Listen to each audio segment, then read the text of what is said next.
વલસાડ જિલ્લાના ઉમરગામ ખાતે અખિલ ભારતીય આદિવાસી વરલી સમાજનું ચોથું મહાસંમેલન યોજાયું હતું। ઉમરગામ તાલુકા ઉપરાંત પાડોશી મહારાષ્ટ્ર અને દાદરા નગર હવેલીના ગામોમાંથી હજારોની સંખ્યામાં વારલી સમાજના લોકોએ હાજરી આપી।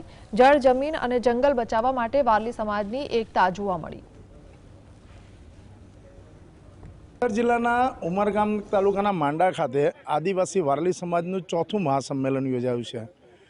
મહારાષ્ટ્રના જે એક મોટા નેતાઓ છે અહીં હાજર છે, સંઘ પ્રદેશના જે નેતાઓ છે હાજર છે, પરંતુ સૌથી એક દુઃખની વાત છે કે જેઓ જળ, જમીન અને જંગલ માટે લડે છે એવા આદિવાસી વારલી સમાજની અંદર ઉમરગામ તાલુકાના નેતાઓની ગેરહાજરી આંખે ઉડીને વળગી રહી છે।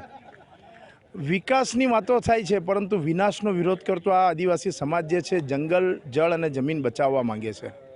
ક્યાંક ને ક્યાંક વિકાસની અંદર જે હોય છે એ અહીંના આગેવાનો કે નેતાઓને ખૂંચતું હોય, પરંતુ જળ અને જમીન જંગલ છે તો જ આ ધરતી છે એ વાત પણ સ્વીકારવી જરૂરી છે।